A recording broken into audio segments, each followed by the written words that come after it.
केंद्रीय मंत्री ज्योतिरादित्य सिंधिया ने राहुल गांधी और प्रियंका गांधी पर जुबानी हमला बोला। ग्वालियर में केंद्रीय मंत्री ज्योतिरादित्य सिंधिया ने राहुल गांधी और प्रियंका गांधी पर सियासी जुबानी हमला बोला। सिंधिया ने कहा कि कांग्रेस पार्टी के नेता ने विदेश की धरती पर स्पष्ट कर दिया है कि कांग्रेस की क्या सोच है, आरक्षण को खत्म करेगी कांग्रेस यदि कांग्रेस सरकार में आएगी। यह खुद राहुल गांधी जी ने कहा।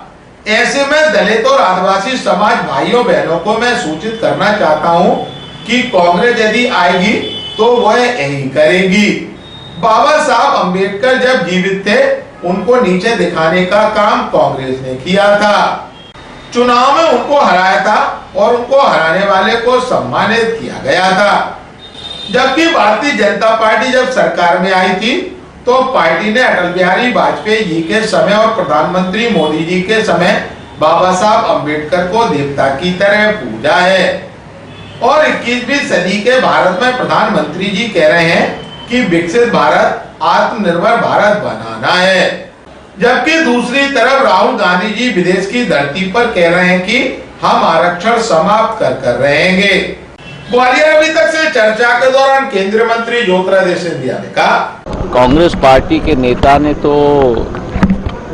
विश्व के विदेश की धरती पर ये स्पष्ट कर दिया है कि कांग्रेस की क्या सोच है। आरक्षण को खत्म करेगी कांग्रेस अगर कांग्रेस सरकार में आएगी, ये स्वयं राहुल गांधी जी ने कहा है।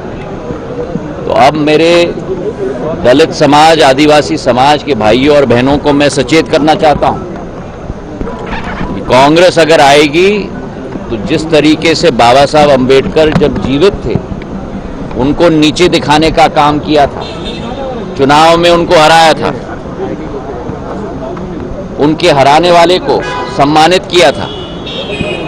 और भारतीय जनता पार्टी जब आई थी तो भारतीय जनता पार्टी ने अटल बिहारी वाजपेयी जी के समय में और प्रधानमंत्री जी के समय, दोनों के समय में बाबा साहब अंबेडकर को देवता की तरह पूजा है। और 21वीं सदी के भारत में जब प्रधानमंत्री जी कह रहे हैं कि विकसित भारत बनाना है, आत्मनिर्भर भारत बनाना है, दलित समाज, आदिवासी समाज को आगे बढ़ाना है। परसों कल के ही कैबिनेट में 80,000 करोड़ का जनमन योजना की स्वीकृति कैबिनेट ने दी है। 80,000 करोड़ एक एक आदिवासी समाज के गांव के लिए मूलभूत अधोसंरचना पहुंचाने के लिए। और दूसरी तरफ राहुल गांधी जी विदेश की धरती पर कहते हैं कि हम आरक्षण समाप्त करेंगे। तो मैं कहता हूं हमारे दलित समाज के, हमारे आदिवासी समाज के भाई बहनों को अब जागो, उठो और हमें मिलकर इस कांग्रेस का सामना करना पड़ेगा। मैं तो ये कहता हूं कि कांग्रेस ही समाप्ति की तरफ है। वहीं सिंधिया ने वन नेशन वन इलेक्शन के फैसले को लेकर भी कहा है कि एक राष्ट्र और एक चुनाव, वन नेशन वन राशन, एक भारत श्रेष्ठ भारत के बाद अब एक देश एक चुनाव जैसा ऐतिहासिक निर्णय मोदी कैबिनेट ने लिया है। देश में जब बार बार चुनाव होते हैं तो प्रशासन, शासन सभी का समय व्यर्थ जाता है। पुलिस को बार बार चुनाव के समय में तैनात करना पड़ता है। ऐसे में इस ऐतिहासिक निर्णय के लिए प्रधानमंत्री मोदी जी को धन्यवाद देना चाहता हूं। सदन में जैसे महिलाओं के आरक्षण का बिल पारित हुआ था, यह भी पारित होगा।